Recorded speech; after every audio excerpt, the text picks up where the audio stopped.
Kwa nini tunafanya ibada hizi? Kwa sababu tunaitafuta nguvu ya Mungu.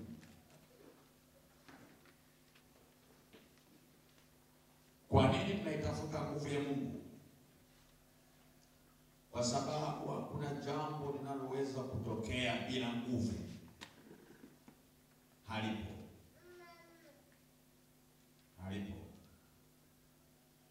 Pasipo nguvu hakuna matokeo.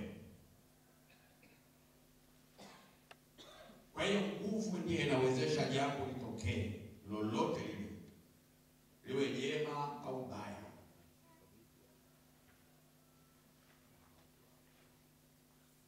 Sasa nguvu inaweza kutokea kwa namna gani? Cha kwanza, lazima izalishwe. Hakuna nguvu inatokea bila kuzalishwa, yaani kuwe na chanzo chake, source of power.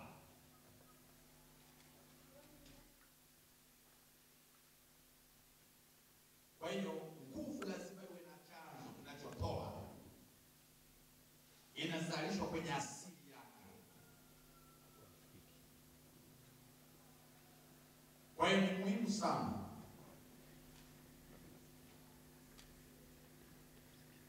kujua namna ya kujua chanzo kinachozalisha nguvu unayotaka. Unawezaje kuipata nguvu hapo inapozalishwa?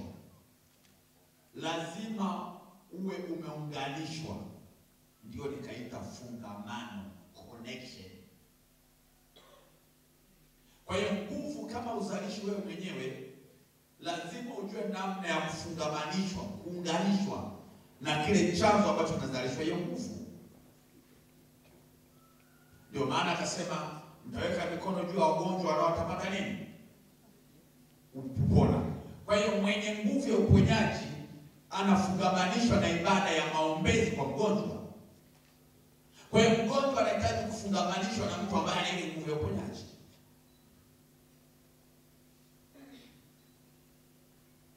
Kwa hiyo hayo mambo mawili ya muhimu sana. Namna ya kuzalisha nguvu na namna ya kufungamanishwa na nguvu kutoka kwenye chanzo chake. Kwa hiyo nguvu ina malango yake. Kuna malango ya kuzalisha nguvu, kuna malango ya kupokea nguvu. Hilo usisahau. Kuna malango ya kuzalisha nguvu ambayo ni chanzo cha hiyo nguvu. Lakini pia kuna malango ya kupokea nguvu. Sasa ndio tukafikia kwenye lango la dhabihu. Nguvu ya dhabihu.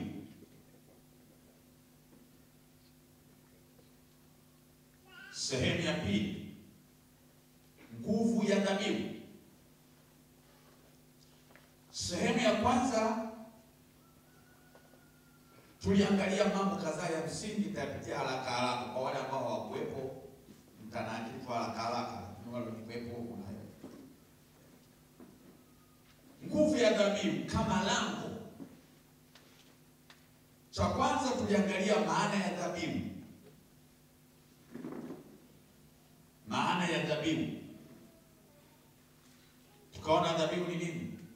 Dhabihu ni sadaka yenye gharama inayotolewa kwa kusudi la ibada au kufanya Mungu ibada. Lakini nikisema dhabihu ni sadaka yenye gharama, ni sadaka yenye gharama. Kwa unaposema dhabihu unakuwa unamaanisha sadaka yenye gharama, sio sadaka sadaka yenye gharama. Kwa unaposoma Biblia, na washirikina wanajua vizuri hili kuliko walokole. Niseme wazi kabisa, washirikina wanalifahamu vizuri sana hili kuliko walokole. Walokole hawajajifunza vya kutosha kuhusu hapa anachoongelea kuhusu dhabihu yenye kuhusu dhabihu. Ukisoma Kiswahili kizuri kabisa, dhabihu maana yake ni kafara. Ndio lugha yake. Kafara. hawafanyi ibada za dhabihu, wamekuwa wakidhani kwamba makafara ni ya shetani. Hapana. Shetani anajua kutoa dhabihu kuliko walokole. Ndio maana tunajua kwamba kafara ni dhabihu za mashetani. Kwa nini? Kwa sababu ibada za mashetani wanatoa dhabihu zenye gharama. Ndio maana ikaitwa kafara. Narudia. Wanaomwabudu shetani wanatoa dhabihu zenye gharama, ndio maana wanaita kafara. Lakini kafara sio neno la kishetani. Kafara maana yake ni sadaka yenye gharama. Hapo na walimu wako hapa kanisaidia. Ni Kiswahili cha kawaida kabisa. Cha kawaida kabisa. Sasa watu wanadhani kwamba kafara ni shetani. No. Kafara ni dhabihu, ni ibada ya gharama. Ndio maana ya kafara. Unaposoma hata Biblia ya Kiingereza kuna offering and sacrifice. Na wewe wakati unajifunza, ninataka uende pole pole, utaelewa ninachokufundisha. Lakini zingatia yale mambo mawili ya niliyokuambia mwanzo. Chanzo cha nguvu kinachozalisha na fungamano na kujikonekti kwenye kile chanzo. Hayo siyasahau kwa siku ya leo. Kwa hiyo tukaiona hiyo ndio dhabihu. Na kwenye ile sehemu ya kwanza nilionyesha moja ya kile kitu ambacho alifanya Ibrahimu. Alikuwa tayari kumtoa mwanae. Mungu akamwambia, nimekuelewa Ibrahimu, nimekuelewa. Tazama, alipoangalia nyuma akaona kondoo. Kwa hiyo baada ya kuchinjwa kondoo, baada ya kuchinjwa Isaka akachinjwa kondoo. Na washirikina wanachinja sana. Shirikina sana. Sio wajinga. Wanatafuta fungamano kati yao na ibilisi wao. Anahitaji kutoa gharama, ni kanuni ya kiroho kwa sababu ibilisi ni roho. Kwa hiyo wanamfanyia ibada za gharama kuliko Kristo. Ndio nikwambia tu kweli, sitaki kuficha. Na ni kanuni ya kiroho na wanafanikiwa kwa sababu ni kanuni ya kiroho. Mafanikio yake hayategemei wana Mungu au wana Mungu. Mafanikio yao yanategemea kanuni ya kiroho. Kwa nini? Kwa sababu kuna nguvu katika ile dhabihu. Ile ibada yake ndiye inatoa maamuzi. Hello? Kuna mtu ananielewa? Kwa hiyo ninarudia ili kujenge, elewa sadaka ya gharama. Elewa dhabihu maana yake ni nini. Ndio maana kasema nguvu ya dhabihu. Eneo la pili tunazungumzia mahala pa kutoa. Unapotoa dhabihu, mahala unapotoa pia panatoa maamuzi. Panaamua matokeo.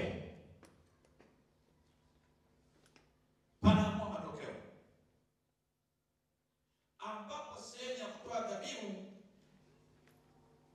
nilifungua sehemu mbili. Moja ni madhabahu. Madhabahu gani?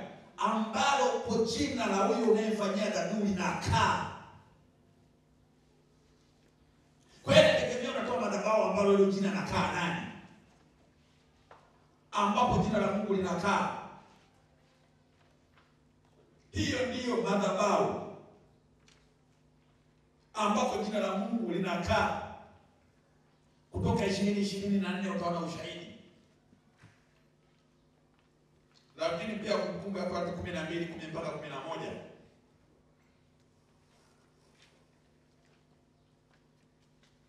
Kwa hiyo zingatia sana madhabahu. Nilifunua nguvu ya madhabahu huko mbele, tutaendelea kuona.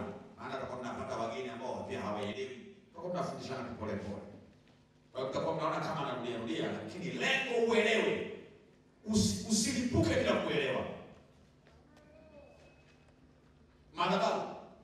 Maana kwa jina la Mungu linakaa. Sasa unapotoa dhabihu maana popote, jiulize kwanza, ni jina la nani linakaa hapo?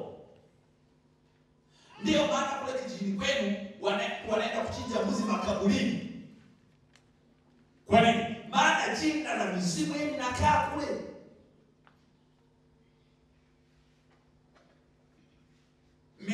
maana yake ni nini? Mizimu maana yake roho za kuzimu. Roho za kuzimu zinazofanya kazi. Ndio maana inaitwa mizimu. Na ndio maana kwa ninaongea na watu nafundisha kwa uwazi sana. Kuna mtu unaweza ukakuta anakuja kanisani anatoa ile sadaka ya mitongo. Ile sadaka ya kutiama. Na watu wanapenda kula zile sadaka za kutiama. Ile ambayo ina sura ya mzee wa mitongo ile. Toa hiyo, anaona iko sawa tu. Hiyo ni sadaka, ni sawa. Sijakwambia sio sadaka, ni sadaka, lakini sio dhabihu. Lakini anapopata fedha, siku anavunja kikoba, siku anavunja nini kingine? Na kikoba na nini? Nini? Kinini? Kibugu, siku pili anavunja kibugu. Kabla hujaamua kwenda kuchukua bidhaa ya biashara yako, tayari unasikia nyumbani kwenu shangazi yako ameanguka ongea. Kabla hujaenda kuchukua bidhaa uliyotaka kununua kwenye hela, uliweka kwenye kibugu mwaka mzima, unasikia baba yako ameanguka ametupuka mguu, anahitaji hela. Kabla hujavunja kibugu hapakuwa na matatizo. Kwa nini? Maana misimu ya kwenu najua sasa unatakiwa kupeleka sadaka. Na kwa sababu kanisani ulikuwa unatoa alfu buku, hautajua kama hilo ni tatizo. Utachukua 200,000 zote utapeleka, sema jamani, Bwana ameniona. Sikiliza mwenzio, sio Bwana, misimu imekuona. Imekuona. Kwamba unataka kufanya biashara na kufanikiwa. Hiyo hela lazima upeleke kwenye matatizo, kwenye misimu, kwenye makaburi. Ni sadaka. Kwa hiyo unajikuta kwenye makaburi ya kwenu unanunua mbuzi wa 100,000, lakini kwenye madhabahu ya Mungu unatoa 1,000. Lazima ujihoji tu, nguvu yako inatokea wapi? Utajitambua tu kibinafsi kabisa. Nguvu yako inatokea wapi? Kule makaburini au kwa Mungu? Na kwa Mungu kila siku. Kweli Mungu nampenda, hilo sijakataa. Lakini aina yako ya ibada ndiye ina detect, ndiye ina determine ni nguvu gani unataka kutembea nayo. Yaani Mungu hatembei na wewe kwa sababu ya mahudhurio. Mungu anatembea na wewe kwa kadri unavyomjua na kumpenda na kutenda. Hello. Haleluya.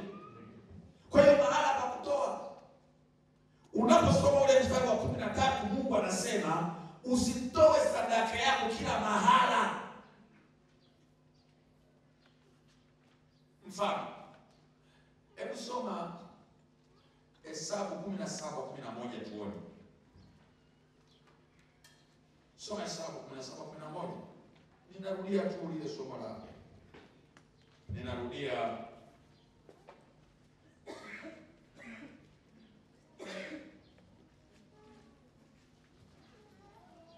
Ninarudia sehemu ya kwanza ili kujengana sawa sawa.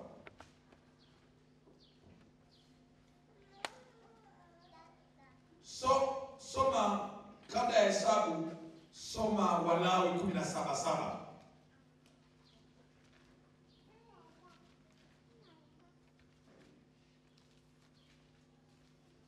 Walawi 17:7. Walawi 17:7. Inasemaje? Wala hawatatoa tena sadaka zao kwa wale majini. Rudia tena. Wala hawatatoa tena sadaka zao kwa wale majini. Rudia tena. Wala hawatatoa tena sadaka zao kwa wale majini. Hawatatoa tena. Kuna mara walikuwa wanatoa. Kabla ya wewe kuokoka kuna mara ulikuwa unatoa sadaka. Kabla ya wewe kuabudu kuna mara familia yako ilikuwa inatoa sadaka. Ndio maana nikakwambia lazima udetect sehemu ya kutoa sadaka. Lazima ufahamu wapi sadaka inatolewa. Kuna place, kuna mahala. Kuna mahala majini yanakaa na sadaka zinatolewa. Kuna mahala mizimu inakaa na sadaka zinatolewa. Na nyingine unapigiwa simu na wazee wako na unapeleka sadaka, lakini hujui kama ni sadaka. Halafu unasema mbona mimi naomba Mungu mambo yako yaende? Swali. Ile sadaka uliyotuma kwa majini ya makaburini na ile unayotoa madhabahu ipi kubwa? Hakuna mtu anatoa sadaka makaburini huko hapa. Hayupo. Hello. Ule mstari wa 12 kwenye kile kitabu cha Kumbukumbu ya Torati akasema msitoe sadaka kila mahali, tuliona. Na leo anasema msitoe tena kwa wale majini. Ni sadaka ya aina gani? Hebu endelea kuendelea hapo hapo, watu wataelewa vizuri.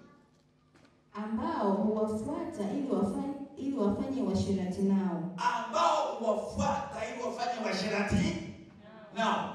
Uasherati kwa lugha ya Biblia ni nini? Uasherati ni ibada za sanamu. Unapofanya ibada kwa Mungu asiye Mungu, unaitwa uasherati. Ni lugha ya Biblia.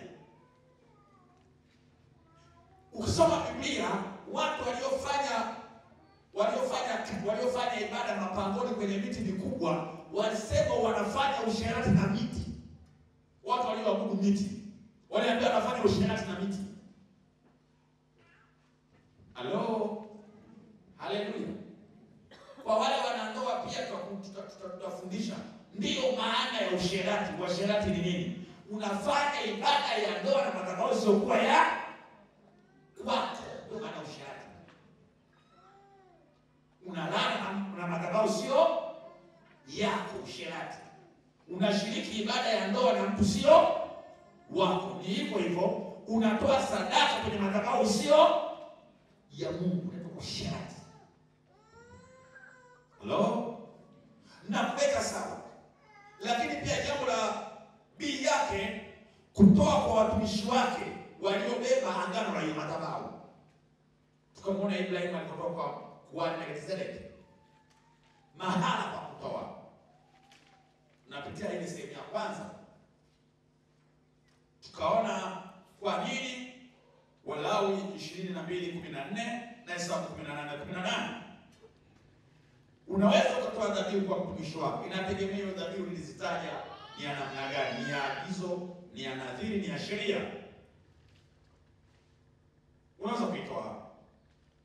Lakini namba 3, sehemu ya kwanza, namna ya kuiona nguvu ya dhabihu, nikazungumza namna ya kutoa. Namna ya kutoa dhabihu ni ibada yako hii, nakufundisha namna ya kutoa. Namba 1, lazima utoe kwa moyo wa kupenda. Kutoka 25:2 na kutoka 35:5. Moyo wa kupenda. Ndio maana Ibrahimu alipompenda Mungu, Mungu akamwambia hakika sasa nimejua unafanyaje, unanipenda. Maana yake ni nini? Maana yake dhabihu inadhihirisha pendo. Kwa nini naendelea kufunua haya? Sitaki mtu wa Mungu atoe dhabihu kimazoea. Sitaki mtu wa Mungu atoe dhabihu kiliturujia. Mtu wa Mungu toa dhabihu kiibada. Usitoe dhabihu kimazoea. Usitoe kimazoea. Toa kiibada. Kwa sababu ina nguvu ya kitu unachotaka kitokee kwa mtumishi wako. Bwana Yesu asifiwe. Lakini pia namna gani? Toa kwa ukamilifu. Namna ya kutoa. Kutoka 22:21 na Malaki 3:10. Toa dhabihu kwa ukamilifu. Na hilo unahitaji kufahamu au unahitaji kubahatisha. Msiona hawa devil worshipers hao wana hela. Baadaye nitawafundisha kwa nini wana hela. Nitakwambia ni kanuni, wanaijua hii kanuni, ila mbinguni hawaendi. Ila hela wanazo. Na ibada zao ni hizi tu. Sacrifice. Hawana ibada nyingine. Hawana muda wa kusifu jina la Mungu. Hawana muda. Wao wamejikita kwenye sacrifice. Kwa nini? Dhabihu ndiyo inabeba ufalme. Ule Yesu alisema ufalme wako uje wapi? Hapa duniani. Hiyo ni nguvu ya dhabihu inaleta ufalme. Tutaangalia siku nyingine. Kwa sababu hata wasiomcha Mungu kusoma Biblia, hata wasiomcha Mungu walitawala Israeli. Uongo kweli? Walitawala Israeli. Pale kwenye nchi ya ahadi. Madevoshi walitawala pale. Sasa nenda kaangalia kile walikuwa wanafanya. Kwa hiyo dhabihu inabeba ufalme. Ibada ya dhabihu inabeba ufalme. Yote nitayaona huko wakati tunajifunza. Na nitakuwa na wakati narushwa kama swali. Ndio maana ndio nirusha swali. Nataka uelewe. Kuna nguvu gani katika dhabihu? Unaipataje nguvu? Ziko sehemu nyingi connection na nguvu. Lakini namba 4 nilifundisha kusudi la kutoa. Ndio maana nikasema usifanye ibada ya dhabihu kimazoea. Na kwa jengo la kweli ni kibarua sana. Wale worshiper ili eneo watanii. Hawatanii kabisa na waamini, hawatanii kabisa hapa. Na ndio maana unaona moja ya misheni yao wanataka kutawala ulimwengu. Hiyo ni moja ya misheni yao. Kingdom, wanataka kutawala ulimwengu na hawatanii. Na usizani kuwaua walokole ili watawale ulimwengu kwao ni shida. Nikakufundisha baadaye Biblia inaposema huko ndani. Inasema nyakati zinakuja ambapo kuna watu watawaueni wakizana wanamtolea Mungu ibada. We see the Bible. Wanajua hii kanuni. Angalia mwenzako, unaweza kutoa dhabihu gani kwa ajili ya kumwona Mungu na nguvu zake? Soma vizuri Biblia. Soma vizuri Biblia. Masikini asiyemtoa dhabihu lakini mcha Mungu aliacha dhambi, mbinguni anaenda, lakini ufalme hapa duniani hauna. Ufalme unaonekana, kwa ndio maana akasema ufalme wa Mungu unatekwa na wenye nguvu. Hujawahi kujihoji? Hujawahi kujihoji? Bila nguvu hakuna ufalme.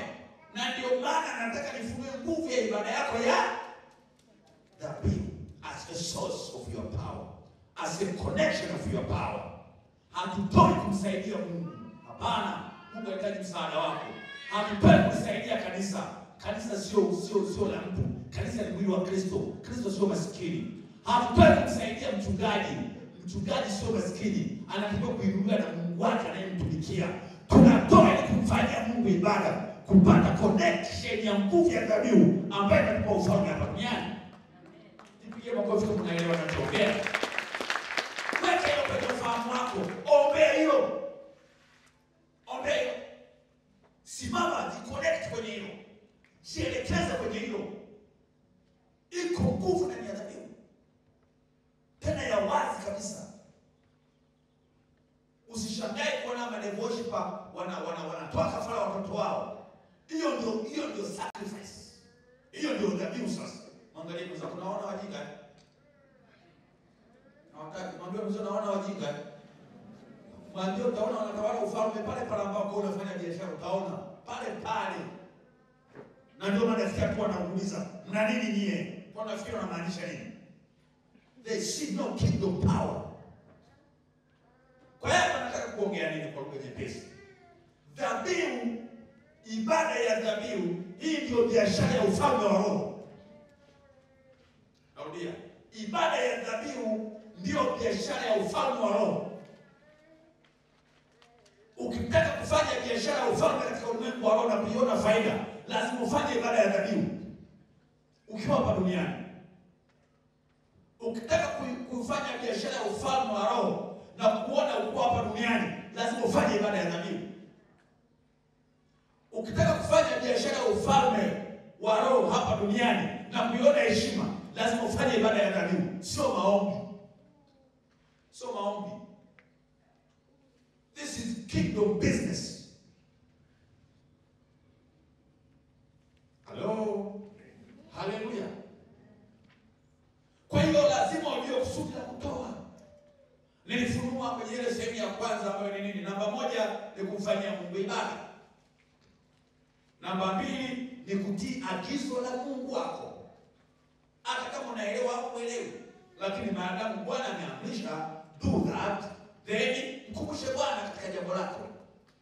Lakini namba 3 ni kutafuta masafa au fungamano katika ulimwengu wa roho. Kujielekeza fungamano katika ulimwengu wa roho. Lakini namba 5 nikazungumzia matokeo ya nini? Ya dhabihu. Kwa nini? Kwa sababu kila palipo na nguvu kuna matokeo. Kuna matokeo.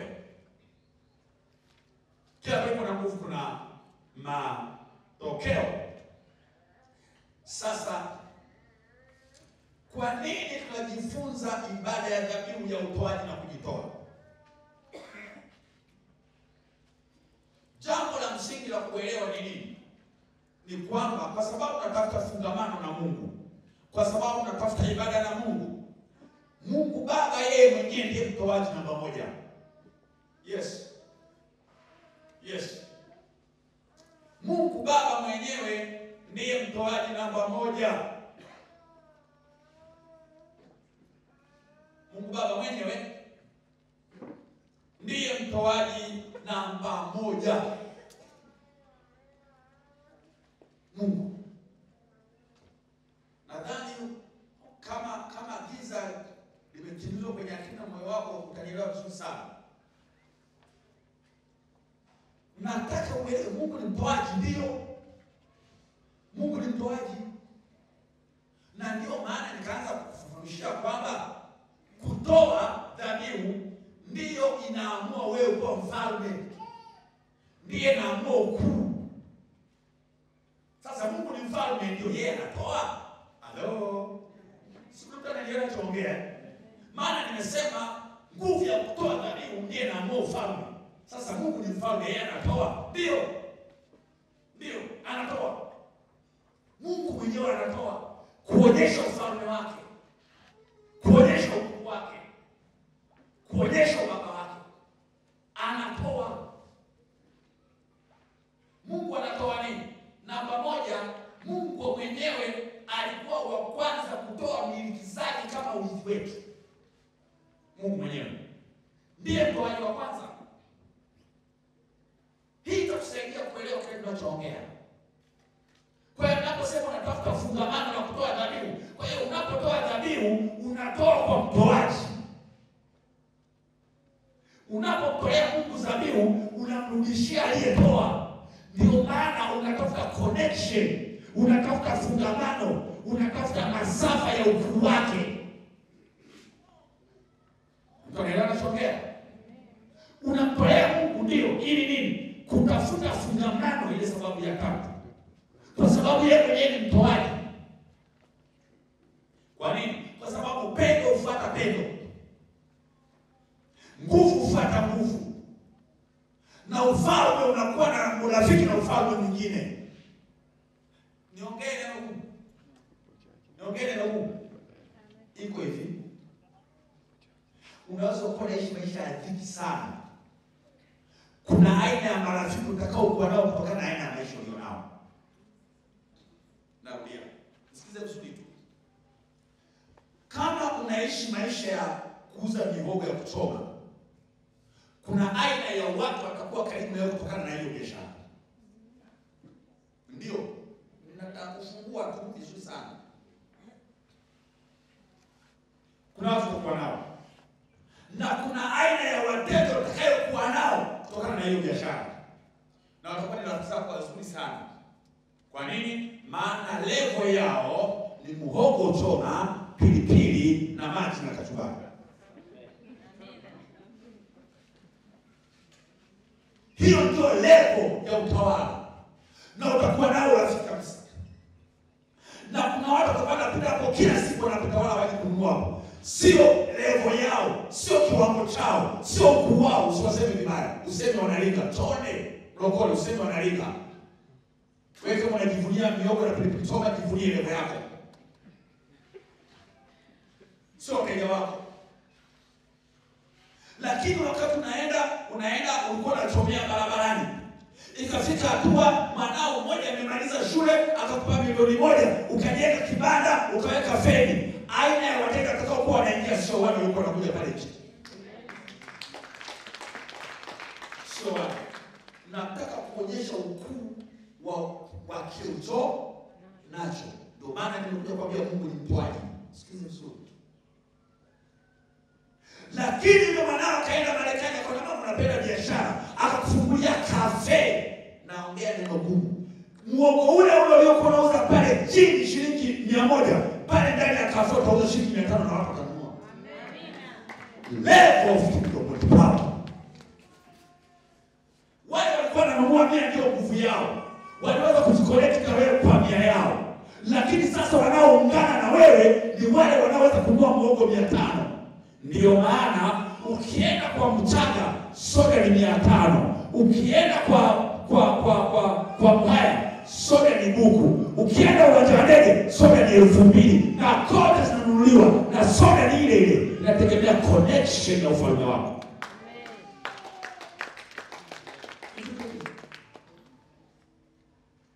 Hello? Sasa kwa nini nakufunulia Mungu ni mtoaji?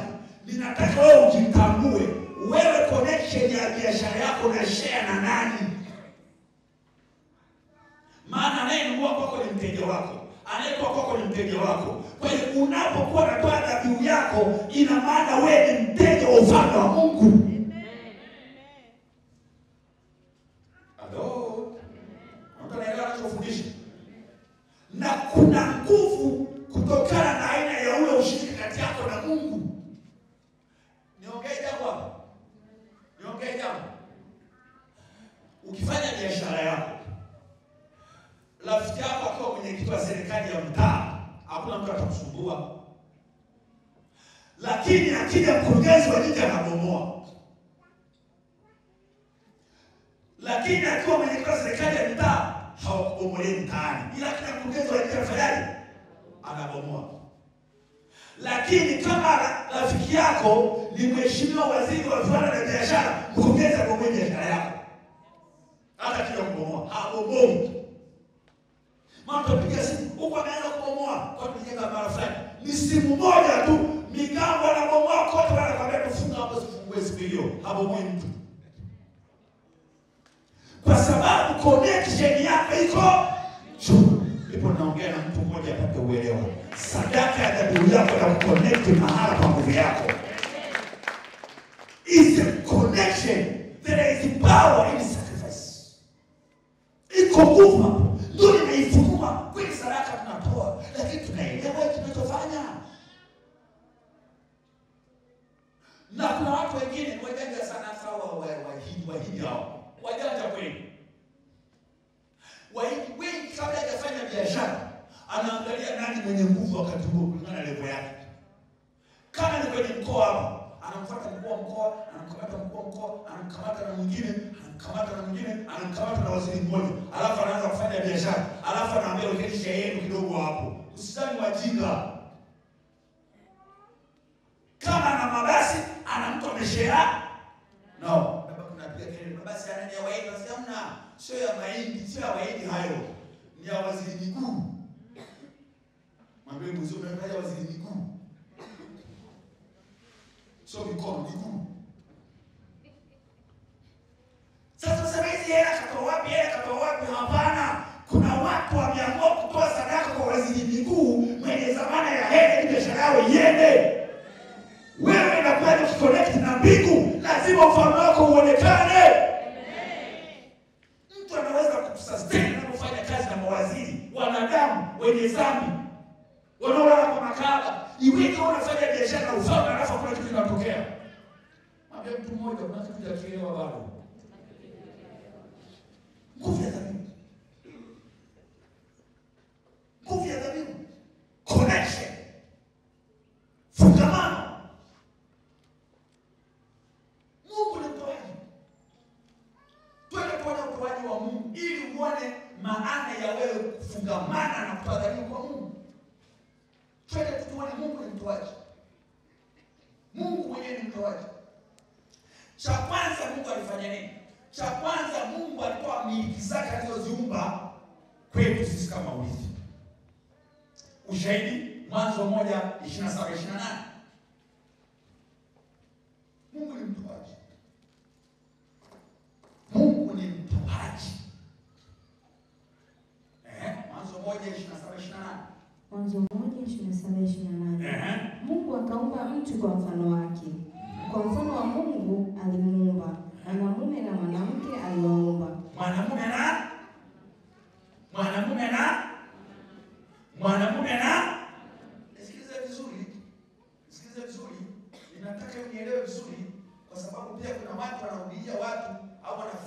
kwamba mwanamke hatakiwi kuwa na amani, acha ujinga. Anzia hapo ili uone Mungu anachofanya, achana watu wanachofikiri. Mstari wa 28. Mstari wa 28. Mungu akawabarikia. Aliwabariki. Mwanamke yumo. Mwanamume yumo. Asikwambie mtu kwamba mwanamke yuko kumiliki hiyo ni biashara ya kishetani. Lazima ukamiliki miliki zako sawa sawa na Mwanzo 1:28. Mtu asikwambie utaki kumiliki. Kuna watu wanapenda kusimamia ule mstari. Inaandikwa mwanamke atakuwa kwa nini? Kwa jasho. Wewe inaandikwa kula kwa jasho kwa mwanaume, haukatazi wewe kumiliki, haukutambua wewe kumiliki. After all ile andiko liko wazi. Mwanaume anakuwa kwa nini? Kwa hiyo maana wewe kazi zako kufanya shetani atakukuletea jasho, lazima ufanikiwe mwanamke. Sema amina. Unamwambia kabisa Ibilisi, hakuna andiko linalokupa mamlaka wewe kuletea jasho kwenye miliki zangu, kama nilivyopewa na Baba kwenye Mwanzo 1:28. Unamwambia Ibilisi, jasho mpelekea. Sikuze biashara yangu hapa. Mtu anaelewa anachoongea? Mtu anaelewa anachoongea? Endelea.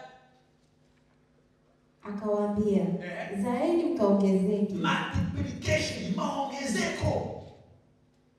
2, twende. Mkaijaze nchi. Na kuitiisha. To subdue. Uwezi katiisha bila nguvu.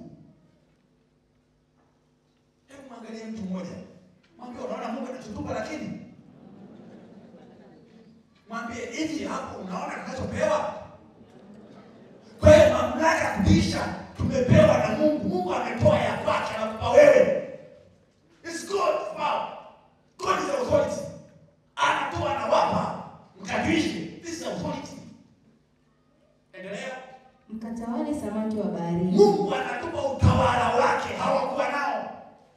Kisha anatupa samaki. Mwambie mwanzo Mungu ni mtoaji. Samaki wote wa baharini Mungu anakupa, mwambie mwanzo sio wako. Mungu alitoa. Endelea. Na ndege wa angani. Mwambie Mungu alitoa. Mwambie wale mabata sio wako, Mungu alitoa. Mwambie ni mabata ni yako. Hello. Endelea. Na kila kiumbe chenye uhai kiendacho juu ya nchi. Nani anaumba hivyo viumbe? Nani anafanya hivyo viumbe? Nani amevitawala? Nani amekupa? Una sababu ya kutoa sadaka kwa Bwana. Hii ina maana gani? Ina maana unapotoa sadaka yako kwa Bwana, ina maana unamrudishia aliyekupa kutengeneza connection. Ili ile nguvu ya mwanzo na baraka za uumbaji zije kwako pia. Maana yeye ndio mwenye hivyo vitu. Sio mizimu ya babu yako. Mwambie mwenye sio mizimu ya babu yako. Anakwambia nenda kutemea mate ubarikiwe. Yaani babu yako anakupa mate. Unaona Mungu alitoa mate hapo. Unaona Mungu alitema mate hapo. Mungu alitema mate. Alitoa vitu halisi. Mungu mwambie mzee Mungu ni mtoaji. Wakati anakubaliana na mimi. Ninakwambia wiki na mwezi huu lazima apatikane mtu ambaye connection yake na mbingu imepatikana. Achana na mafundisho ya kufanya tu maskini haya. Eti tunajenga kanisa yeye azitoke Italia. Sisi ni wajinga. Kwa nini Mungu asinipenda mimi nijenge kanisa la Bwana? Kwa nini anasipitie kwangu? Tunafanya kwa maskini mafundisho ya kijinga, wao mashetani wanatoa mpaka wa mama zao kwa majini, alafu tunatuambia usitoe dhabihu wewe, watakutawala tu. Wanataka kutengeneza walokole maskini watawale vizuri tu. Watatawala wengine lakini sio waefata. Amen. Nasema sio waefata wewe. Watatawala wengine. Mfalme atawalimu, mwambie mfalme atawalimu. Anayemiliki amilikiwi.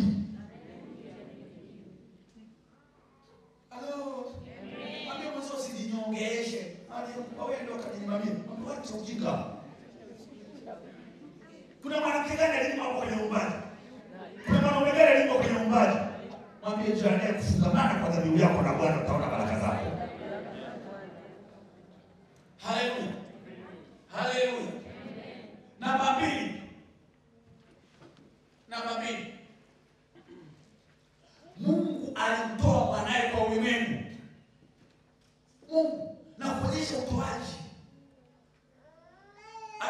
niambie hivi, kumtoa mtu hiyo ni sadaka ni kafara?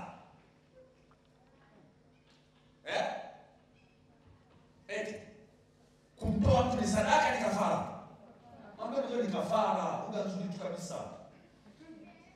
Nzuri kabisa. Kwa hiyo mtu kafara namba moja ni nani? Mungu. Kwa nini? Kwa nini? Alimtoa mwanae. Lakini alitoa kwa nani? Kwa ulimwengu. Sasa ndio tunakuja matokeo ni kitu gani? Ndio tunakuja. Lengo ni nini tunatakiwa? Ndio maana nikawapa vile vipengele vitano. Lengo ni nini? Matokeo yanatakiwa ni yapi? Ndio maana yetu. Matokeo ni yapi? Lengo ni nini? Kusudi ni nini? Kwa hiyo Mungu alitoa kafara ya kwanza. Mungu mwenyewe alitoa mwanae kwa ulimwengu. Sasa tuangalie kuna nguvu gani kwenye hiyo kafara ya mwanae. Yohana 6:13. Mungu anatoa mwanae, anatoa kafara ya mwanae, anatoa dhabihu ya mwanae. Mungu anatoa. Yohana 3:16. Twende. Yohana 3:16. Kwa maana jinsi hii Mungu alimpenda ulimwengu hata akamtoa mwanawe pekee, ili kila mtu amwaminie asipotee. Subiri. Umeshaona kusudi? Umeshaona kusudi Umeona kusudi Aliyetoa ni nani? Asiyepotea ni nani? Ni wewe. Unaona kusudi na matokeo. Kwa hiyo unaiona ile sadaka imebeba kusudi na matokeo. Maana yake ni nini? Ndani ya mwanae iko nguvu ya kushinda upotevu. Yes. Ndio. There is power. Apotezaye hawezi kumchezea naye nini jina la Bwana aliyetolewa. Sema amina kama unaelewa nachoongea. Kila mwaminie aliyetolewa afanyeje? Asipotee. Haupotei kwa kuamini jina la Mungu. Hautapotea ukiamini jina la aliyetolewa.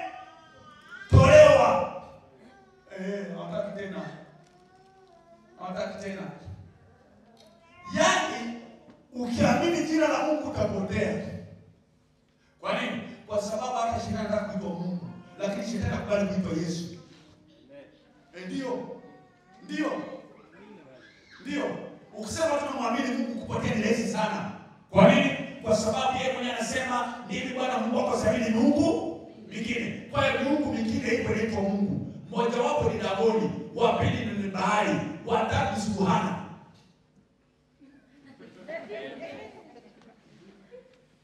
Ni Mungu mwingine. Unaniambia unamaanisha nini kwani? Na maanisha ninachomaanisha Subuhana ala ni Mungu lakini sio Yehova.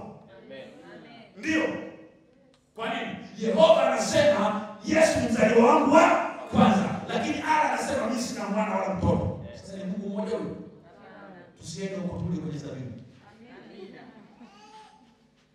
Kwa hiyo unaweza kuwa unamwamini Mungu lakini hujui Mungu yupi. Aweza kawa Dagoni, anaweza kawa Baali, anaweza kawa Subuhana, anaweza kawa Jehova Shama, niko mbele niko. Haleluya. Haleluya. Wewe usikumbane na mtu na Mungu wake. Usikumbane naye. Lakini unatona kumbe kina ala wapo. Kina Dagoni wapo. Kina Baali wapo. Watu wangu wanawafuata. Ngoja nitoe mwana. Atakaye muamini huyo mwana hata piga makofi kwa Bwana Yesu.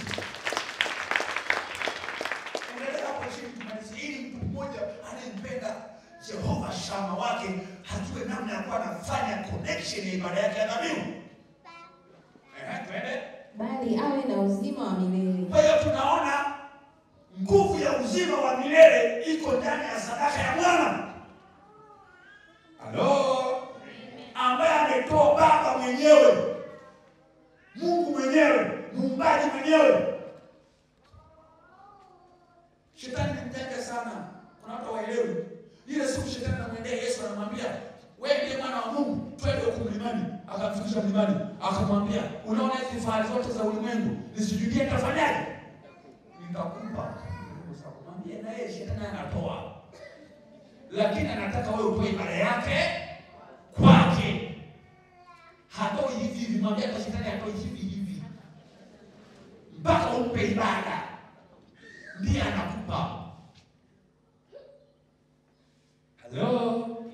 Mtu asikwambia kuna hela za bure, kuna ufalme wa bure, mtumishi wa Mungu hakuna, anakuambia. Hakuna ufalme wa bure bure. Unapenda lezo. Bwana yatakushinda. Hello! Yesu aye! Mtu yoyote aliyedhamiria kukaa kwenye mamlaka ya kifalme, nakwambia, weka moyoni, weka akilini, lazima ukasimamia ibada ya dhabihu. Hata kama mamlaka yako itachelewa, utakuwa na miaka 99, utaona wanao wako kwenye cheo cha kifalme. Kizazi chako kwenye nafasi ya kifalme. Usikate tamaa, usirudi nyuma. Anza kutengeneza msingi wa connection wewe na Mungu wako. Utakiona kinachosema kabla hujaenda kaburini. Nakwambia kwa wazi kabisa. Shetani ni mwongo. Anakuambia umechelewa, angalia wewe ni maskini, angalia wewe ni maskini, angalia na kanisani ni maskini. Sikiliza, shida sio kanisani ni maskini. Shida ni namna ya kujiconnect kwenda kwenye huo ufalme. Tunasema kanisani ni maskini. Nani? Hili ambalo Mungu mwenyewe ametupa mpaka ufalme wake. Kisha tukapotea. Kisha anatoa maana tusipotee. Oh, haleluya. Piga makofi kwa Bwana kama unaelewa unachoongea. Nisaidie kumwambia mwenzo, kanisani sisi sio maskini.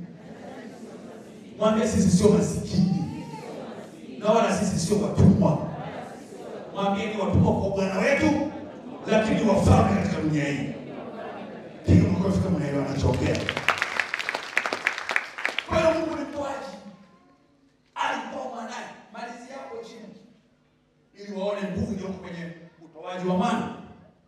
Mstari wa 17. Ndio. Maana Mungu hakumtuma mwana ulimwenguni ili ahukumu ulimwengu. Bali ulimwengu uokolewe katika yeye. Kinachokuwa ulimwengu ni Mungu, ni yule aliyetolewa. Na wewe utaenda kuona sadaka yako inaenda kumtoa mwanao alikopotelea. Utaenda kuona sadaka yako inatoa biashara yako ile iliyopotea. Utaenda kuiona sadaka yako inarudisha heshima yako iliyopotea. Lazima nikufungamanishe, maana ndio mapenzi ya Mungu. Mwambie mzee kasirika. Asipotee. Kwa nini tunapoteza? Kwa sababu hakuna tulichotoa. Hatujatuma kitu kuokoa kilichopotea. Umiliki tulipewa, utawala tulipewa. Kwa nini tunapoteza? Bado hatujajua namna ya kufungamanisha ibada zetu na kurudisha vilivyo. Niwaambie tu kweli, siwadanganye. Na bahati nzuri nitakuwa na nyinyi mwanzo muda mrefu mpaka tunazeeka. Amen. Yaani tunaona namna ambavyo tutakuwa hapa na tuna hela. Amen. Yaani mpaka hapa wakifika wajui, hii ndio kanisa anaongoza mwingira, huyu anaongoza nani? Wakimwona sisi wanafikiri wanamuona mwingira. Wakiona mwingira wanafikiri wanamuona Yesu. Wakiona wewe wanafikiri wanamuona nini? Kwa nini? Maana tunajua fungamano. Msifikiri baba, tunamwona kama baba anachofanya. Niulize swali. Jamani, eti hapa kwenye hiki kiwanja. Kuna mtu alitoa hela yake kwa hiki kiwanja? Sasa unafikiri mtume ni mjinga, yuko mwenge, alafu atoe sadaka yake kwa kiwanja Mwanza. Kwani majina Mwanza na Musu? Mwambie ndio maana unaona ni tajiri mtoaji. Alikuwa mtu mwingine anasema kwani wao ni kina nani bwana? Anaelewa namna ya kukamata nini? Ufalme. Anaelewa. Anaenda kununua kiwanja mama. Yeye anaishi Dar es Salaam. Tunaenda kununua kiwanja Kimisenge kule kwa Igwe. Ni mjinga. Halo. Yesu wewe. Kuna mtu anaelewa anachoongea. Kwa hiyo kinachorudisha kilichopotea ni kile kilichotolewa. Ile dhabihu yenyewe ndiyo inarejesha kilichopotea. Ile dhabihu ndiyo inaondoa hukumu. Ndio maana akisema ulimwengu ufanyeje? Uokolewe na ile dhabihu. Mwambie mzee, Mungu ni mponyaji. Mwambie mzee, Mungu ni mtoaji. Namba 3. Ya vipo vingi Mungu alitoa. Namba 3. Mungu alitoa jina lake. Ninakupa hivi mtumishi wa Bwana. Utakuwa unaona hivi Mungu alifanya, ilikuwa ina maana yoyote, ina maana kubwa. Na ina matokeo na sababu. Alitoa jina la akampa nani? Mwanae. Kwa hiyo Mungu hakumtuma mwana bila jina. Kabla ya kumtuma alipa jina lake. Alafu sasa utajitathmini. Wewe uko na nani, umetuma na nani, na jina la nani?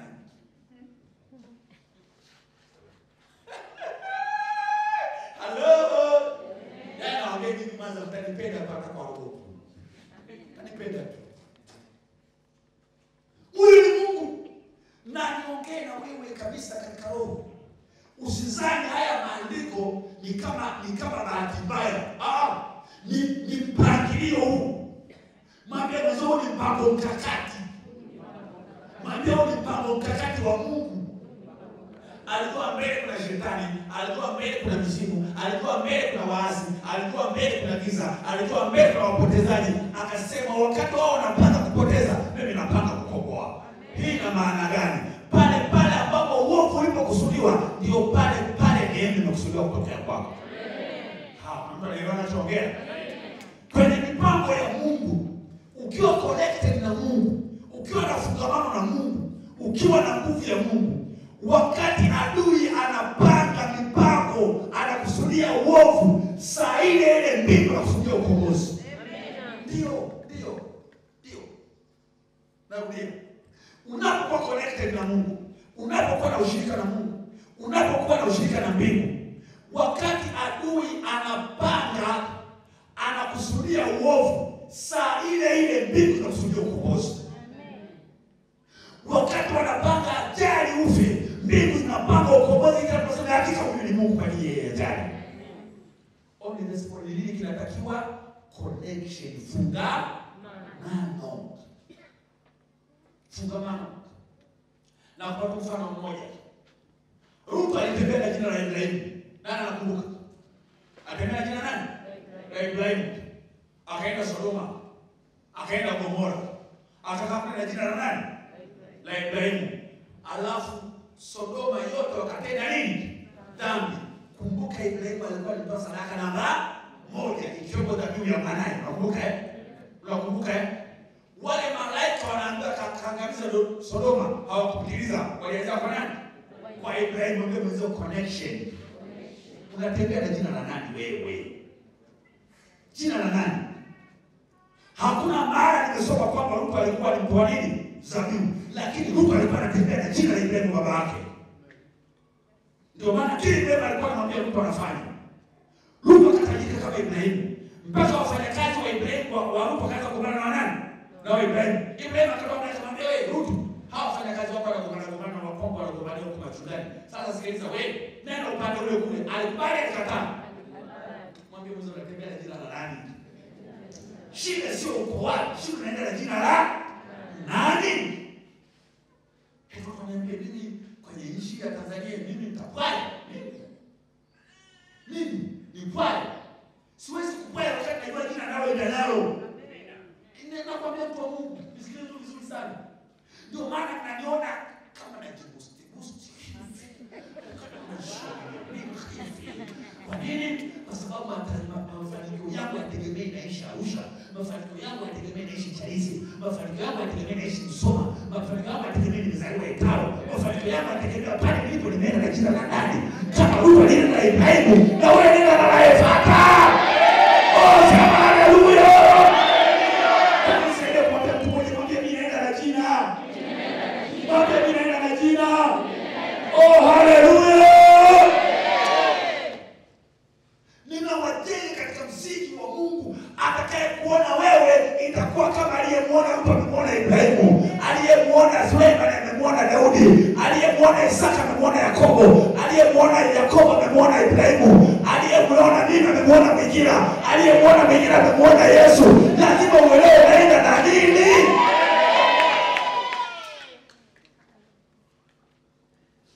Sasa Mungu akasema sasa inakuwa maana uovu umekusudiwa wapi? Sodoma. Lakini ukombozi mwenye haki. Mbingu zimekusudiwa ukombozi mwenye haki. Piga makofi kama unanielewa. Unaniambia unamaanisha nini? na kuhakikishia katika ibada unayofanya. Dhabihu zako nyingine unatoa uone matokeo leo. Utaiona wakati dunia inaangamia na magonjwa. Dhabihu nyingine unazitoa utaona matokeo leo. Utaiona wakati dunia inakaliwa na devil worshippers. Ile mamlaka yako inakulinda. Dhabihu nyingine unaiona matokeo utayaona leo. Utayaona wakati biashara wengine inaporomoka, ya kwako inaendelea mara mbili. Dhabihu nyingine unatoa matokeo utayaona leo. Utaiona wakati shetani ameandaa ajali kwenye ile basi ulilopanda, uone ndio tumefuata. Basi nazungumza huko elephanta. Basi napigwa mpaka taroni. Unasikia umekufa 66 na mtoto mmoja, lakini anatoka mmoja aliyeenda na jina. Aliyeenda na jina. Aliyeenda na jina. Aliyeenda na jina. Aliyeenda na jina. Ndio maana Mungu akatoa jina lake. Ushahidi Yohana 17:11. Alafu nataka tumalizie hapo, sema ukitaka tuendelee niambie. Mimi sina mambo mengi. Nguvu ya Mungu kupitia dhabihu. Umefika? Yohana 17:11. Yohana 17:11. Ndiyo nasema. Wala mimi simo tena ulimwenguni. Lakini hawa wamo ulimwenguni. Nami naja kwako. Ndiyo. Baba mtakatifu. Kwa jina lako ulilonipa walinde hawa. Kwa jina alilonipa. Nani alitoa jina? Alimpa nani? Kwa Yesu anatembea na jina nani? Unaelewa haya? Maana hivi unaona si ndio jificha. Unatembea na jina la nani? Na ndio maana nimefundisha kanisa. Kiwango cha mwisho kabisa Ibilisi anataka kukumaliza, anakutengenezea fitna na unataka kutembea na jina lake. Yes. Anakutengenezea fitna. Nani aliyekutuma? Nani aliyekupa jina? Mwambie mzee mimi najua aliyenituma hao. Mwambie hata nikienda Sodoma najua naenda na jina la nani. Oh, haleluya. Haleluya. Kwa hiyo naongea nini hapa? Kama Mungu ndiye alitoa miliki kwa urithi wetu, miliki zake mwenyewe. Mungu akamtoa mwanae, kuna nguvu ya kutuokoa na kutukomboa. Mungu akatoa jina lake nani? Kwa mwanae. Je, sisi tuna sababu yoyote ya kutoa sadaka? Tuna sababu yoyote ya kutoa dhabihu? Ndio. Ili nini? Ili kujiconnect na ile ibada ya Mungu mwenyewe. Jibu ni jepesi tu. Jibu ni jepesi tu. Unapoungamana na muuza miogo, unakuwa na nguvu ya miogo. Unapofungamana na muuza dhahabu, unakuwa na mamlaka ya muuza dhahabu. Unapoungamana na muuza magimbi,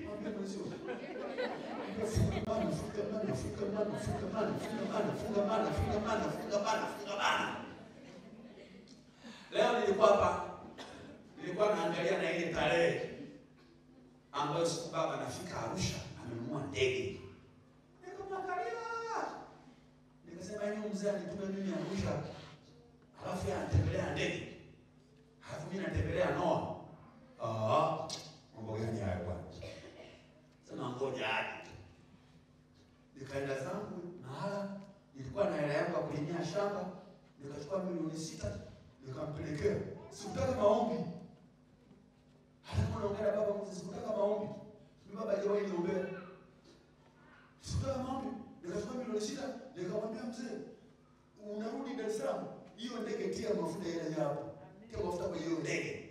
Alafu nikatoka nikasema, sasa kwa tembelea vieti hapa ndio kwenye ndege mnaambia vieti. Amen. Haya.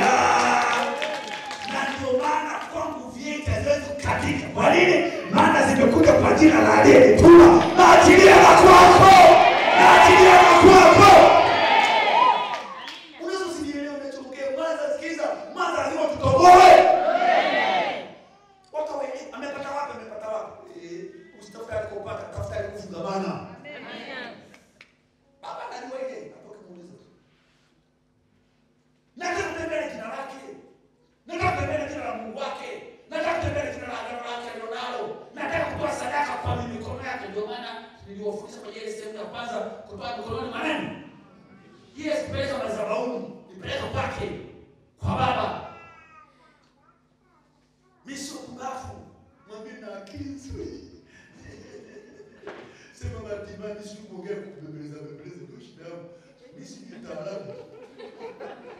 Mimi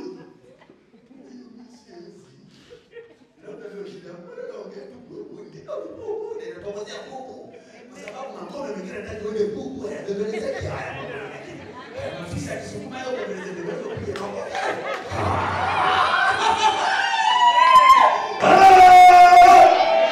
Ninainua macho yetu waliofungamana na Bwana wao. Ninainua watu waliofungamana na Mungu wao. Ninawaconnect watu kwenye madhabahu ya baba yao. Ninawaconnect watu kwenye jina la baba yao. Hautatembea na jina la mizimu, utatembea na jina la aliyenituma. Utatembea na jina la Efata. Sema amina. Sema mimi hapa.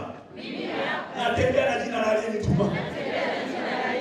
Natembea na nguvu ya madhabahu ya aliyenituma. Kwa sababu dhabihu zangu natoa hapo. Na katika mikono ya yule aliyenituma. Hapo ndipo natoa dhabihu zangu. Kunako madhabahu ya aliyetumwa ambapo jina la Bwana linakaa. Fungamano langu, masafa yangu yako katika madhabahu ya yule aliyetumwa, katika madhabahu ya Efata. Na Mungu ametupa jina. Mungu ni mtoaji. Ametupa jina. Tunaitwa Efata. Maana yake funguka. Tunakutangazia ulimwengu, utafungua baraka zangu. Maana nina jina la aliyetumwa. Efata tumepewa na Yesu. Efata ni ya Yesu. Na ametupa sisi. Ametupa mtumishi wake. Kama yeye alivyotumwa, ndivyo alivyonituma na mimi. Kwa hiyo kuanzia leo natembea na jina lake. Natoa dhabihu madhabahuni pake. Natembea na agano lake. Nitafungua vilivyofungwa. Agano la Efata linafungua vilivyofungwa. Na mimi natangaza leo kwa jina la aliyetumwa na madhabahu iliyotumwa, nafungamana na hiyo madhabahu kwa zaka na dhabihu, kwa sadaka, kwa kafara. Nafungamana na hiyo madhabahu. Nafungamana na hiyo jina. Nafungua vilivyofungwa. Biashara iliyofungwa inafunguliwa na jina nililopewa. Inafunguliwa na jina nililopewa. Heshima iliyofungwa itafunguka mbele yangu kwa jina nililopewa. Kwa jina nililopewa. Kwa jina nililopewa. Ufalme uliofungwa kwa jina nililopewa. Maana ibada yangu nafanyia hilo jina. Maana madhabahu yangu imebeba hilo jina. Maana dhabihu zangu nazitoa kwenye hiyo madhabahu iliyobeba hilo jina. Na saa hii kwa jina la Yesu na jina la Efata, hilo tulilopewa, na mwisha yeye aliyefunga misimu iliyofunga, na yafuata mageti yaliyofungwa, nafuata malango yaliyofungwa kwenye ulimwengu wao, kwenye ulimwengu wao, na yaingia magereza yaliyofungwa, yaliyofunga ndoa yangu, yaliyofunga heshima yangu, yaliyofunga afya yangu, kwa jina tulilopewa. Nasema Efata. Nasema Efata. Hilo jina nililopewa. Nasema Efata. Hilo jina nililopewa. Nafungua malango. Nafungua malango kwa hilo jina nililopewa. Madhabahu niliyopewa. Nafungua malango kwa jina nililopewa. Nafungua malango. Malango ya ibada yangu. Ibada iliyofungwa. Uchaji uliofungwa. Nafungua malango kwa jina nililopewa. Nasema Efata. Malango funguka. Nasema Efata. Malango funguka. Napiga makofi. Na malaika Efata. Nafungua malango. Kila jambo lilofungwa leo nalifungua kwa hiyo jina nililopewa. Hiyo jina nililopewa. Nafungua malango ya kiromaza. Nafungua malango ya uleza maza. Nafungua malango yanayofungwa chini ya maji. Nafungua malango juu ya wana wa Efata. Ndio kwenye ukoo, kwenye familia. Maana sadaka yangu ziko kwenye madhabahu ya Efata. Na itangulia malango ya jina la Efata. Nikeshe pepo. Nimepewa jina. Nimepewa jina. Nimepewa jina. Jina la Yesu. Nimepewa jina. Jina la Efata. Nimepewa jina. Nimepewa jina. Leo nafungua malango iliyofungwa na mamlaka ya kuzimu. Ndio iliyofungwa na mamlaka ya kuzimu. Kuzimu kwenye roho ya ukoo, kupitia majina ya ukoo. Fungua. Sasa shukuru Baba. Ndio nafungua majina ya ukoo yanayofunga hatima. Nafungua majina ya ukoo, kila mtaani. Nafungua. Ndio kwa majina yaliyofunga, ndio leo tunatembea.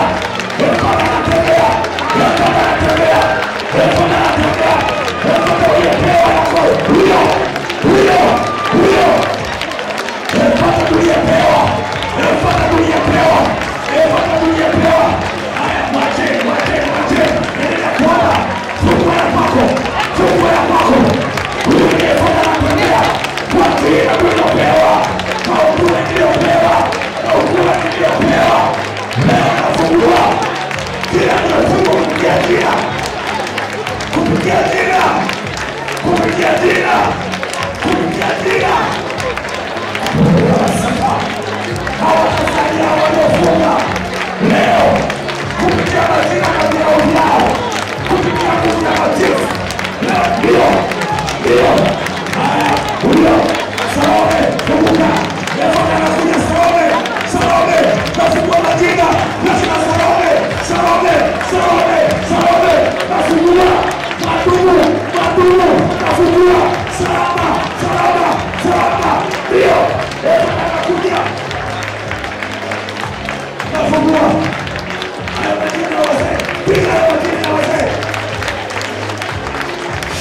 jina tulilopewa, ya jina tulilopewa, ya jina tulilopewa.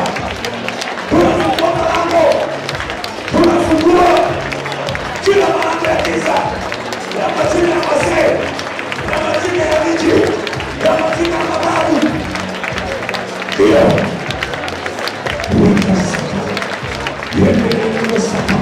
pigiza, pigiza, unalojina, liko epata ya Yesu Nazareti, jina tulilopewa, tunaitia, na utume tulilopewa, ndio, wende, na utume tulilopewa, wende, na mamlaka ya kitume, wende, na mamlaka ya kinabii, wende, hapo peke yako,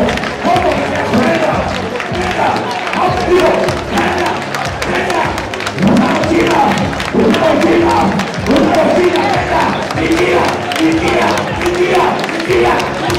ingia, kwa makaburi yao.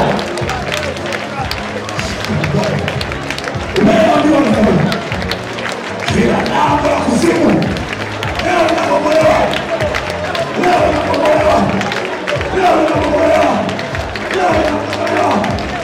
linaangushwa. Piga haya majina yao, piga majina ya kuiga, piga majina yao,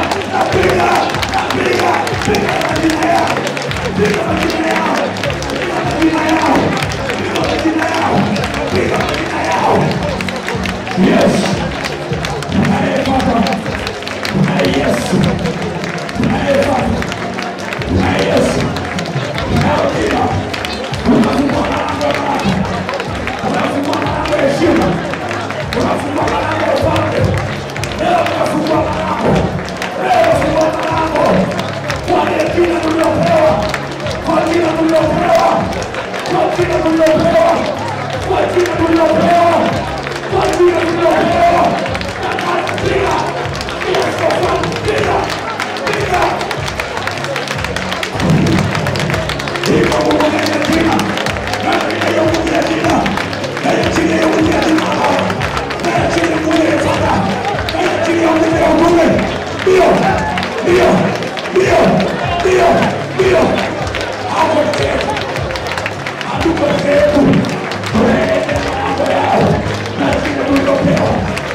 Kisha anza kumshukuru. Karibisha hilo jina lingine. Karibisha hilo jina lingine ndani yako. Hautaondoka peke yako. Kile alichopewa ndio ulinzi wako. Hebu jielekeze kwenye masafa ya roho. Zama mwanangu sana. Hebu mkaribisha.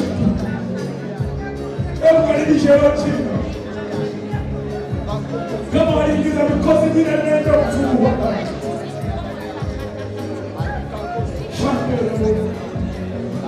Holy God. Bidara wa shamba. Ndio.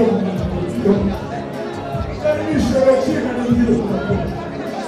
Funga maana hilo jina. Ndio. Jina. Jina kwa Yesu. Karibisha nguvu ya madhabahu uliyopewa. Ama kwa hilo jina linakaa. Ama kwa hilo jina linakaa. Karibisha nguvu ya madhabahu uliyopewa. Ipo. Ipo. Ipo. Ipo. Ipo. Karibisha hiyo nguvu ya madhabahu. Ama kwa hilo jina linakaa. Hilo jina la Yesu. Hilo jina la Yesu. Linakaa kwenye hiyo madhabahu. Karibisha hilo jina. Karibisha hiyo nguvu yake. Karibisha hiyo nguvu yake. Karibisha hiyo nguvu yake.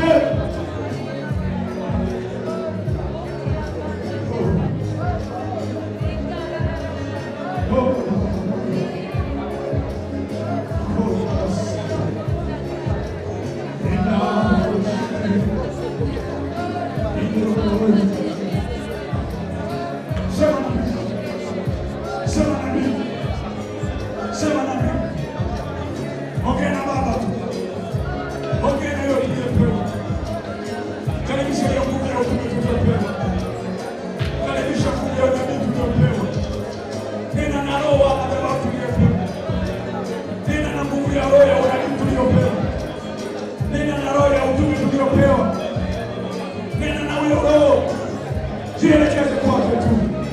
Jielekeze kwake sasa. Ili ya Mungu uende nayo. Ili ya Mungu uende nayo.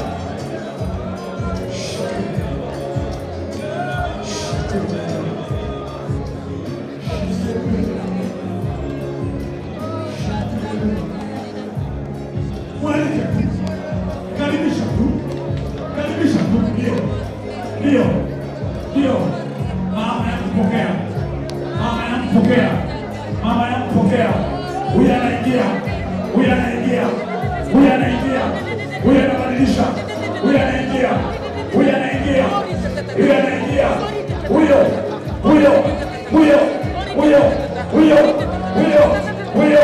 Huyo. Hilo jina la Fatuma. Tusicheleweshe. Pokea. Sofia. Asikucheleweshe. Pokea. Mwenye jina anaingia. Sina wazee kuchelewesha.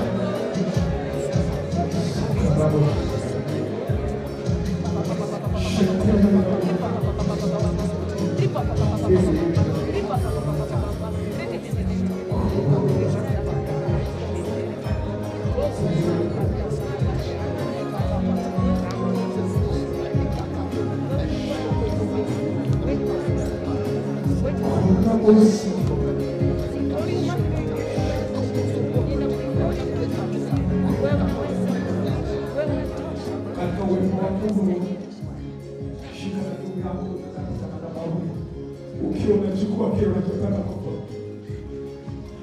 Ndio fungamana na nguvu ya madhabahu.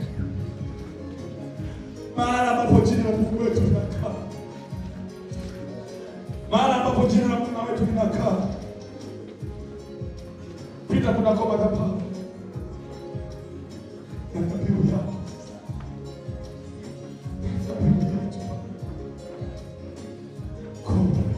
Sema na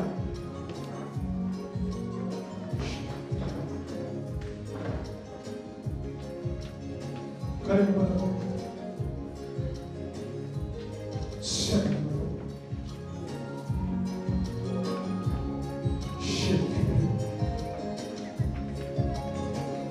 Hapa ndipo jina la Bwana linakaa. Ongea na Mungu wa madhabahu. Ongea na Mungu wa madhabahu yako. Ongea na Mungu wa madhabahu yako.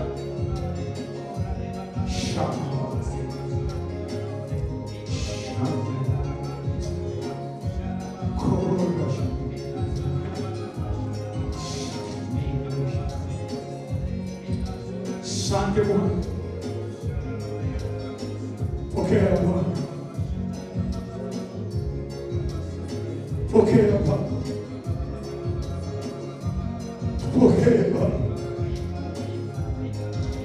Pokea Baba. Pokea Baba. Twende na Mungu. Twende na uwezo wako Baba. Twende na jina lako Baba. Ana unakaa hapa. Jina lako linakaa hapa. Nguvu yako inakaa hapa Baba. Tunakufanya ibada hapa Baba. Tembea nasi. Pokea dhabihu Baba. Pokea dhabihu za Efata Baba. Tunataka nguvu yako. Tunataka kutembea na nguvu za jina lako Baba.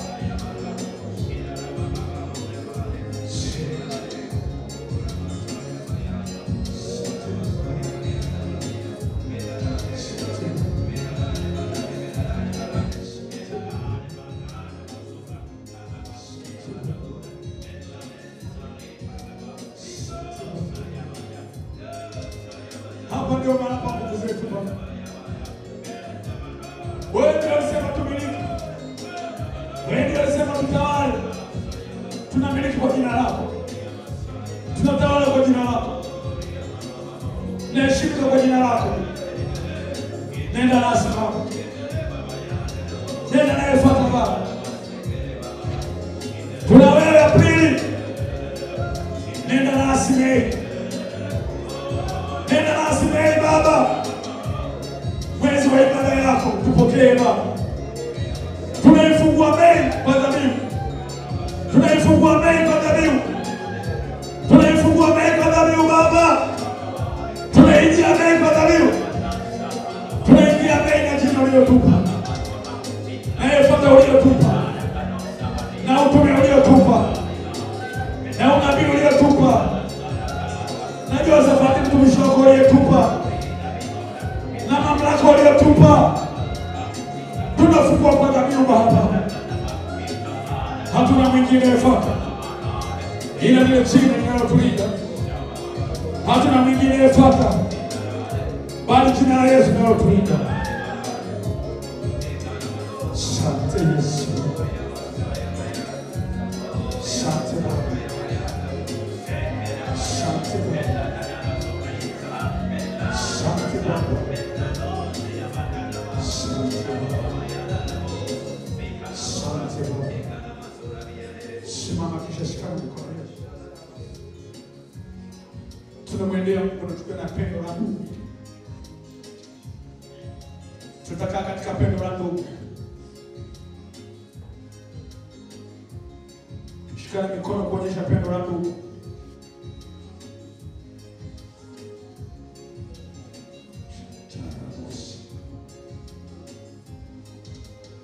Pendo la Mungu. Shika wa Mungu. Tunaleta nguvu ya pendo la Mungu. Maana jinsi Mungu alimpenda ulimwengu. Kisha akamtoa mwana. Ni pendo la Mungu utatupa kutoa. Na ni kutoa utatupa kupokea ushirika na Bwana. Inua mikono yetu. Na ruhusu pokea nguvu ya pendo la Mungu sasa. Inayotoka katika ile jina uliloniitia. Nguvu ya pendo la Mungu. Nguvu ya pendo la Mungu. Wewe ambao ulikuwa unasikia maumivu ya kichwa na kifua, huyo. Yeyote aliyekuwa anasikia maumivu ya kichwa na kifua, anapita sasa. Anapita sasa. Anapita sasa. Anapita sasa. Anapita sasa. Anapita sasa. Anapita. Anapita. Wanakuachia. Anapita kwa ajili ya pendo la Mungu. Anapita. Anapita. Anapita. Anapita. Huyo. Funguka. Funguka. Funguka. Funguka. Funguka. Tumika. Hivyo vyeo vya ukoo vilivyotumika, machifu na wote kina Mwegu, waganga, wakaguzi. Kanyaga. unakanyagwa, huwezi zuia. Jina la Yesu ndio jina linaloweka vitu chini ya miguu yetu. Kila mamlaka chini. Pisha. Kila mamlaka ya majini ya ukoo, tisha chini. Tisha chini. Tisha chini. Hiyo amri ya wazee, tisha chini. Tisha chini. Tisha chini. Amri ya waganga, tisha chini. Tisha chini. Tisha chini. Efata anamkanyaga utasalia. Efata anamkanyaga utasalia. Huyo ni Efata anamkanyaga, anakutisha chini. Efata tuliyepewa anakufuata mpaka kule ofisini, mpaka kule kazini, na hilo jina unalojivunia natishwa chini. Asante Yesu. Naomba mtu yote ambaye anajisikia maumivu, weka mikono panapouma. Kama ni mwili mzima, weka kichwani. Kama usikii maumivu yoyote, inua mikono juu. Kama unauma, weka mkono panapouma. Kama unauma mwili mzima, weka mkono kichwani. Kama usikii maumivu, inua mikono juu. Na ruhusu anapita. Yule niliyepewa na katuma naye, huyo anapita. Mponya huyo niliyetuma naye, huyo niliyetuma naye, huyo upande wa kushoto wa tumbo lako na upande wa kushoto wa paji la uso wako, huyo na upande wa kulia wa bega lako, huyo anafungua. Huyo Efata anafungua. Huyo anafungua. Hakuna ugonjwa unasalia. Efata anafungua. Maana sio ugonjwa, ni kifungo. Efata anafungua. Efata anafungua. Efata huyo. Efata tomoka. Efata anafungua. Efata anafungua. Efata anafungua. Efata anafungua. Efata anafungua. Efata anafungua. Efata anafungua kwa jina la Yesu. Tuliyepewa ni mponya. Tuliyepewa ni mkombozi. Tuliyepewa ni mwokozi. Kila anayestahili kukombolewa, pokea mamlaka ya ukombozi wako. Yeye aliye mgonjwa, pokea uponyaji wako. Yeye aliyefungwa, pokea kufunguliwa kwako. Yeye aliye dhaifu, pokea nguvu zako. Na yeye aliye mnyonge, pokea mamlaka yako. Unayapokea haya kwa lile jina tulilopewa, jina kuu la Yesu, katika madhabahu ya Efata, na kokote utakapoenda utaenda naye. Amen. Piga makofi ya ushindi.